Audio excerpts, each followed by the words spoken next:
10-year anniversary of One Nation Radio. Actually, no, 10 years One Nation Radio. Next year is a 10-year anniversary. I don't want to do WrestleMania 25. Got to, don't want to fuck that up. But yeah, man, long time coming. Like in ways, it feels like it's been a minute. In other ways, it feels like it's been like a blink of an eye. We have gotten older. When we first started this show, I had hair below my shoulders, and now I am a bald man. I am one of the members now. You have still remained you and your Jalen Rose ass shit. I don't know what's going on. Good for you. Congratulations. I look, can't hate on you, but as far as my lot in life, I'm bitter, but it is what it is. We will move on. But yeah, man, like what are your thoughts on 10 years of this? Man, 10 years of One Nation Radio. It is something I look forward to doing every week still. And just like I always had an attitude when we started doing this show, I was like, I wanted to be something that I didn't think was out there. I wanted to talk about wrestling in a passionate but entertaining way that was kind of forward thinking. And I wanted to do it from a black perspective. There's a lot of people that have got in, since then, kind of, making that their thing, and that's cool. And I don't think we necessarily like stand on that island as hard as much anymore. But at the end of the day, we all know what it is. Like, we don't run from all the current event stuff. Like, I always have felt very passionate about talking about stuff other than wrestling. And there's no one else I could have done this show with besides James. I have hosted solo shows on my own. It's not nearly as fun doing it by yourself, just because you talking to yourself is pretty hard. But I think it's a challenge to do so. So James has had times where he's done solo shows. I've done solo shows, and it's a it's a challenge, but it's much more fun like doing it with like my best friend here. And it was like a time where a lot was changing in our lives. Like, we were kind of transitioning out of doing the music thing collectively, I would say, when we were getting started in One Nation Radio. And it was like, man, like One Nation Radio, it was a way to kind of keep James and I connected. At first, it felt like it was like, because you never know which way people's lives can go. And it was from there, ended up linking with Social Suplex a couple years later. But we went the long way on this, like, and we're still going the long way, because it's like we're not on a huge platform. We're on, like, it's some DIY from the muck shit. Like, we're doing it like ourselves, like, as far as like marketing the podcast, promoting the podcast, cutting up the clips, and doing this with, like, with Jeremy and Josh, like, kind of spearheading it, like, these are going to be like how like we're our own bosses here. Like, we're not under a Fightful, we're not under F4W or anything like that. So it's like us against the world in a sense. And I kind of find a great challenge in it. And there's a lot of freedom that comes with it, but we have to be responsible with that freedom. As much as I will come on the air and do the kind of conspiracy theories and like some of the trolling stuff, but like I'm always coming from like a good place with it. It's not to be reckless on air. And there's like a lot of I feel proud that we've pretty much run a very clean show, as far as like we don't have to go back and edit out stuff that we've gone too far on. We've always been respectful to women on this show. We haven't like we've allowed people to come into the show with unique perspectives that I've really enjoyed having on, like all our guests, like Tanya, like Floyd, Jeremy, Josh, Simon, Sam, Chad, Dave Finichel, Sierra, of course. And I just like I love like linking with people that kind of like had the similar mindsets as us, that wanted to approach this thing and just make it better for listeners, for people that want to have another way to look at wrestling and in life, really. And you know, I've always, you know, maintained like, you know, I'm a music artist and everything like that, but I feel like I'm just as much as like a podcaster at this point, and it's hard being both because it's like, man, I'm always like, you know, thinking like the music stuff never stops, and but this is always coming back around once a week as well. But I'm very happy to do this show. Very happy to have like the rich audio library that we have. Like, I think, you know, I feel like you can stand our show up with anybody's at this point and find entertainment, find great analysis, find just unique shit that I don't think anybody else will have. So I love the fact that, you know, we've been doing this for 10 years, and it's literally 10 years to the day. I remember Yeah. September 12th, 2012. What about you, man? I've never really thought about it outside of the, you know, the occasional times to be like, yeah, you're coming up on a, you know, a fifth anniversary or a sixth anniversary, seventh anniversary, and then, you know, about a month ago, you're like, we're coming up on our 10. And I was like, yeah, it is our 10. Holy shit! Like 10 years have gone by. We've been doing this that long, and like, you know, like when it first started out, it was we love pro wrestling, we love sports. How do we, you know, we would always have these conversations. Basically, like me and you would talk almost every single day, and just, you know, basically just riff on whatever was going on, like almost like a PTI style type of thing. And I remember one time I actually like we did a PTI style type of thing where it was like, all right, put the timer up 3 4 minutes or whatever else, and let's go from topic to topic or whatever else. And that was a fun show, but like that was just, you know, experimenting or whatever else. But it was just that. It was just like because we always have just the chemistry to be able to, you know, blabber on for forever about anything. And I feel like, you know, some of the stuff we talk about, like, you know, we're both. I don't really do the whole talk about yourself as being smart or whatever else, but like it's just conversations that's like, I guess, more thoughtful, for lack of a better word, right? At times, and other times could be, you know, funny, or other times could be like, let's rip something up because it was fucking awful, or if we have jokes, get the jokes off. But um, you know, like I just think that like as it went on, um, like the whole thing was like, all right, like our chemistry is the main thing. Like it was always just like we have the bond of like, you know, half the time we already know what other one is about to say, right? And a lot of times, like we've basically workshopped some of the stuff we were going to think of saying on the show, like to each other in private or whatever else, like just a seed of something, just then watch how it grows, right? Like so, um, for segments or for other things, and like long running things, or topics or whatever else, and discussions on the show, like over these years. So like, you know, to me, it felt like, you know, a lot of it, most of it is like those same conversations we would always have about whatever stupid NBA trade, or oh my god, they just gave Gilbert Arenas 117 million dollars. What the fuck are they doing? Like stuff like that. Like that's what basically I thought like I think we're pretty interesting. Let's see how people take it or whatever else. And then it turned into, all right, we got to edit some, we got to tone down some things or whatever else. Yeah.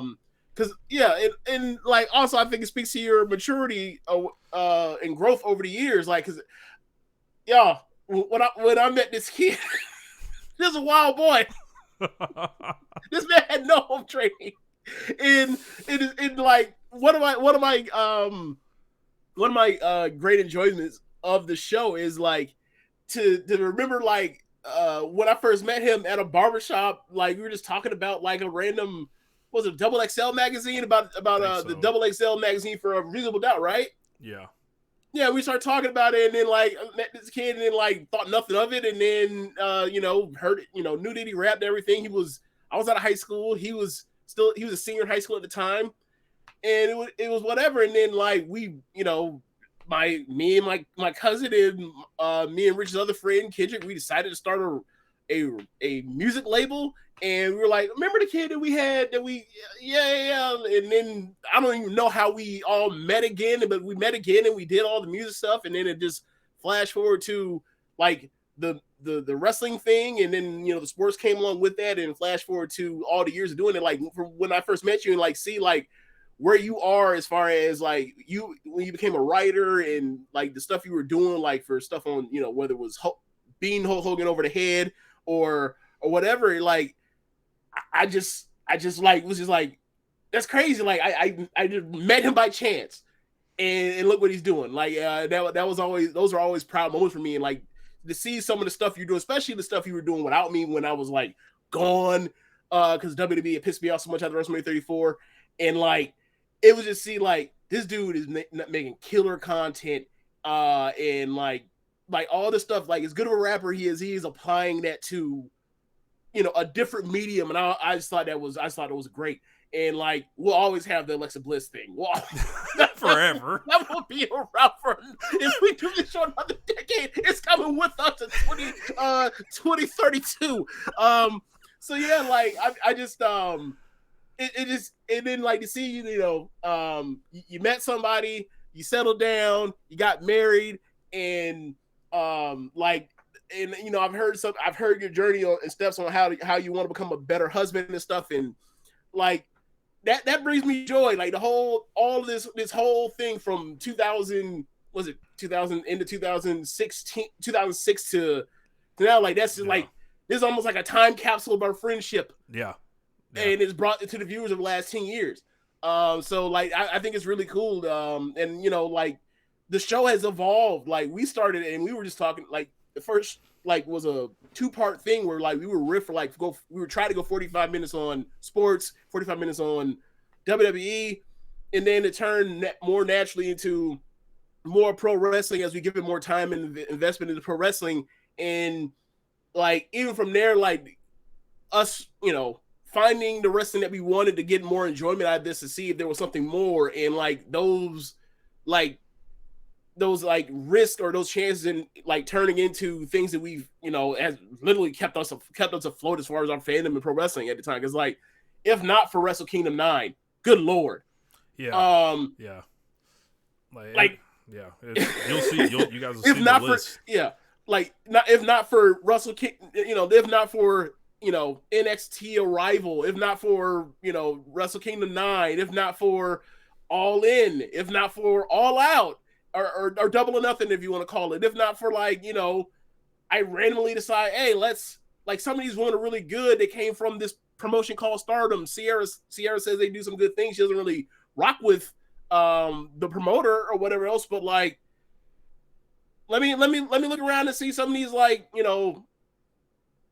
vault matches or whatever else, being blown away and then getting into it and like what a fucking luck. Like like they were like in the middle of the pack. They were probably at the top as far as drawing with Ice Ribbon or Oz Academy at the time for big shows or whatever else in 2019, and then like it literally like turns to this year the clear cut number 2 promotion in Japan as far as drawing selling tickets. Like that's fucking wild. Like, and we were like, it felt like we caught the wave like kind of at just the right time.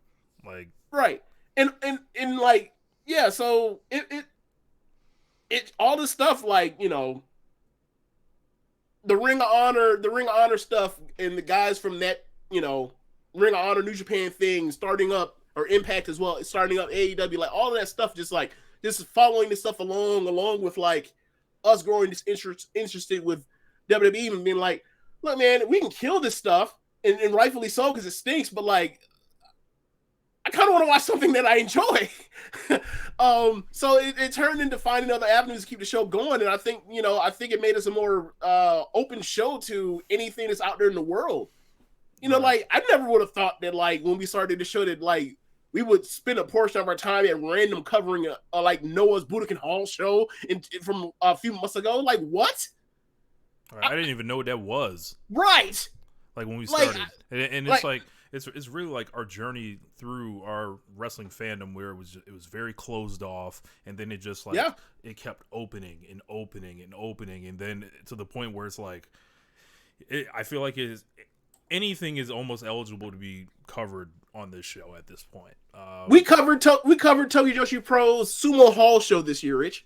Yeah, and it feels good to do this stuff with James, and it's just every time like I come to this show, I know that like it's like I don't feel like we're competing with each other or anything, but I feel like damn, there's a really smart guy I'm doing this show with who's like not fucking around at all, who has a razor sharp memory. I have to come like and be entertaining and be funny, and then like, you know, it's just like we're playing a lot of inside baseball in this, so I'm telling you guys how we think about doing the show. And sometimes it's like, hey, just press play, we'll figure it out on the air. That's definitely happened a lot. And just relying on, being friends with each other for years and years before the show was valuable during the show, because like me and James could disagree and yell at each other and whatever, and it's still love, and you know, it's not right. it's not a personal thing with us. So Right. And and you know, you hear about like all these type of combinations and, you know, people splitting up for whatever reason, yeah, like, you know, in media or whatever else, like Mike and Mad Dog eventually, like, they butted heads too much, they had to split up, right? Because I don't, that's never happening with us, because like we're friends and like we butt heads about this and then we'll go move on to talk about something else. And like, if you are dead set on something, I'll just let it go. It's not a big deal. Like, and that's also another part. Like, well, for me, it was a conscious. I don't know about you, but like, I never wanted to do one of those embrace debate shows. I think they're like just the worst. mm-hmm. And I don't really think people really do that with pro wrestling or whatever else. But like, I believe, you know, somewhere down the line where there's some, whether not Ben Simmons, but Bill Simmons gets bored with what's going on with the Ringer, like, and man, this shit ain't. Let's first take it up, and then all of a sudden you get like, you know, somebody with Rosenberg to be very combative about it and go back and forth like that. That is like, I think that would be ruinous for like the Twitter world. Like, I never want to do those shows, and I think like they're actually like, it's that kind of like political talk radio, political like cable show where it's like you have your perspective, you have literally the polar opposite perspective, and it's not about being necessarily right or wrong or trying to find understanding or meet in the middle. It's about like shouting out one side's opinion, shouting at the other side's opinion, so both sides feel validated for one half of the second, one half of the segment, and the other half they're antagonized. And like, I think that sucks, because it's not actually, you're not trying to actually figure out anything or learn anything, or you know what I'm saying? Like, I always thought it sucked. I always felt like it was useless, and like, but people love it, and I'm just like, I can't. Like, so I haven't watched like First Take in like, I probably swore off First Take before we even started this show. But like, I never wanted to do that. If I was going to do that, if that was what this show was ever going to morph into, or whatever else, like, I would not have been a part of it. So like, I enjoy the part where like we disagree on things and we could like just leave it where it is and be like, okay, I get it, I don't, whatever else, agree to disagree. Like, I can't remember what we agreed to disagree on like a couple weeks ago, and it was like, it was one to roll the show for like 5 minutes or whatever else. But like, it's like, whatever, let's move on. It is what it is, ready to impasse. Like, so yeah, I just think that's what the show is about, is like trying to, you know, work towards truth and our understanding for like what is going on, or like what is, because you mentioned like the two smart dudes thing or whatever else. Like, if I ain't got it, I know you got it, and if both of us ain't got it, then it probably stinks. Like, just straight up, like, either something has to either something is missing to be later like put into place, make everything click, or it just stinks. Period. So yeah, I think that's what made the show work over the years.